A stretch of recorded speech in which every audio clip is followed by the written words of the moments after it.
pouco sobre a importância das linhas de ônibus suplementares, como que funciona, qual que é o conceito e qual a diferença que isso pode fazer aí, né, nas grandes cidades.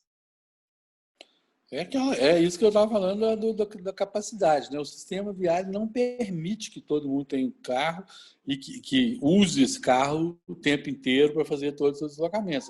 A cidade é finita, as ruas são finitas, o espaço é finito, e a área que um automóvel ocupa é muito, muito maior do que a área que o transporte coletivo ocupa para transportar o mesmo número de pessoas.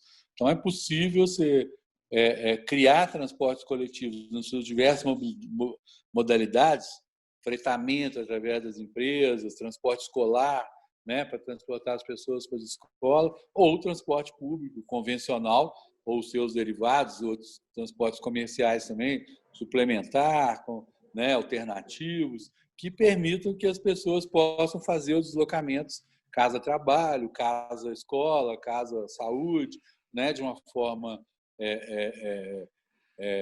com qualidade, de uma forma segura, né, ocupando um espaço muito menor das vias. Então, o transporte público ele é fundamental para a existência das cidades, né?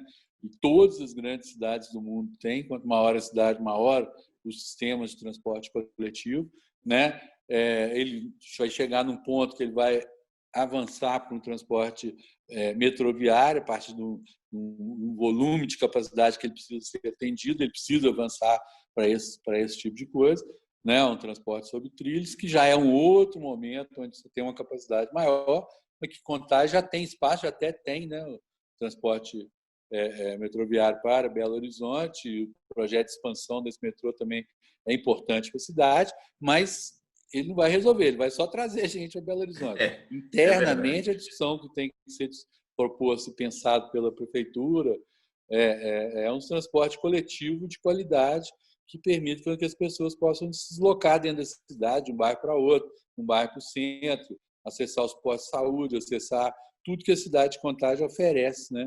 Em termos de lazer, em termos de diversão, em termos de oportunidade de trabalho. Perfeito. Na verdade, cria-se essa cultura de priorizar o automóvel justamente porque o sistema de transporte público não oferece, né, um serviço de qualidade, né? Então, acaba se criando essa ilusão de que o carro vai resolver, mas resolve ali momentaneamente, né?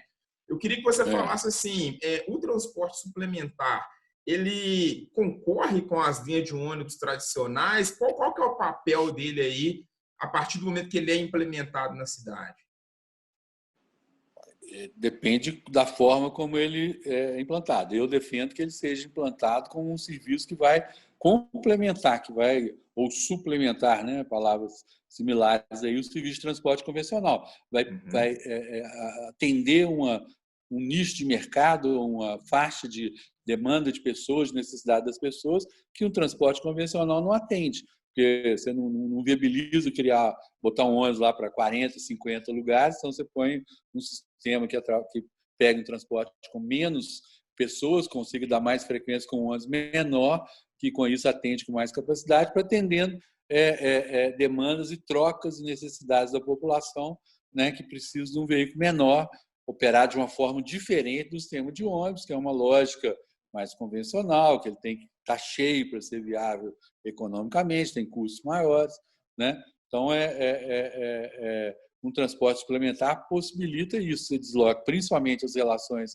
entre os bairros, né, próximos, que não precisam, sem precisar ir no centro para pegar um outro ônibus para fazer essa troca, você pode fazer isso, e certamente não seria viável você colocar uma linha de ônibus, porque ela não teria demanda suficiente para justificar. Então, é possível colocar um veículo de menor porte, atendendo a essas regiões, né, utilizando a mesma lógica tarifária que a cidade exige, com a mesmos bilhetes, cartões eletrônicos de compra e venda de passagem, com a mesma lógica, que deveriam estar integrados ao sistema para ter uma lógica única que atendesse tudo, né? O caso de Belo Horizonte, por exemplo, a gente tem desde linhas que atendem principalmente vilas e favelas, são linhas subsidiadas com valor menor, que precisam ter uma compensação maior, por isso elas também não são viáveis ser operadas por serviço suplementar, normalmente elas são operadas pelos próprios convencional, porque ele precisa fazer essa compensação de uma linha menor com uma maior, né? E tem essas linhas intermediárias, principalmente de 20 a 30 lugares, que são possíveis de criar com sistemas suplementares, pessoas físicas, que, além de tudo, ela vai oferecer um outro padrão até para comparar com o sistema lá. E o usuário vai ter a opção de comparar, aquele lá funciona assim. E aí os dois sistemas vão tender a melhorar na medida que um vai comparando com o outro, né? O usuário vai saber colocar, lá funciona assim, é melhor por causa disso, disso, aí o outro vai acabar indo atrás. Então, essa forma de competição, que não é uma concorrência direta, porque de concorrência direta, sistema de ônibus, não existe em lugar nenhum do mundo, nessa coisa de achar que meu bairro tem que ter duas empresas operando para eu competir com a outra. Isso não existe. Isso é falência, das duas empresas vão falir. Você tem que ter serviço para você ver como funciona, para que aí você está vendo, você está exigindo da prefeitura, do poder público, que tem que fazer a sua parte, fazer a gestão, que é possível melhorar o serviço, olha lá como é que aquele serviço está sendo bem prestado. Ou e vice-versa, né? Então, o sistema vai fazendo o outro. Agora, então, não funciona essa lógica de livre concorrência, né? Livre concorrência no sistema de transporte não existe em lugar nenhum do mundo e não dá, porque a tarifa é pré-estabelecida, você não pode ficar lá fazendo disputa, né? Entre essas coisas. Então, não é por aí que é a solução.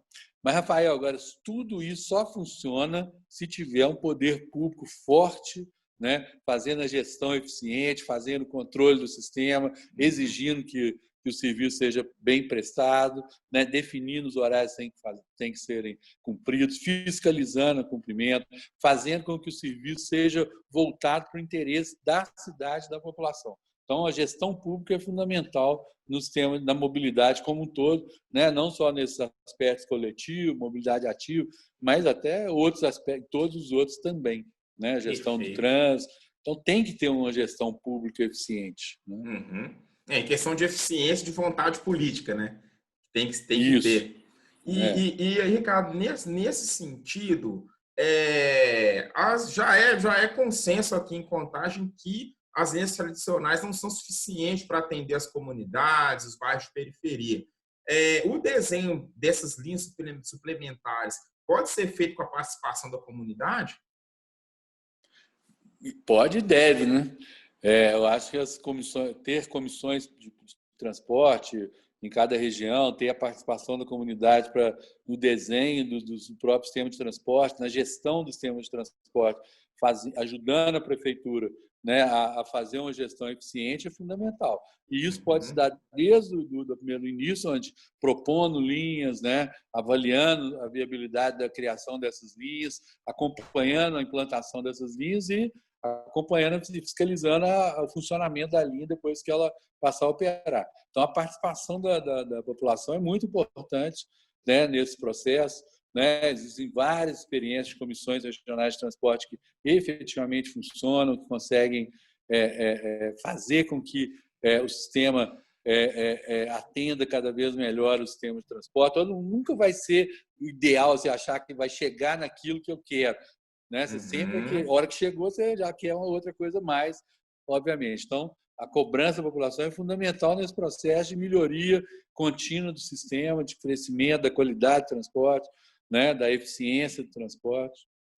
Perfeito. Ricardo,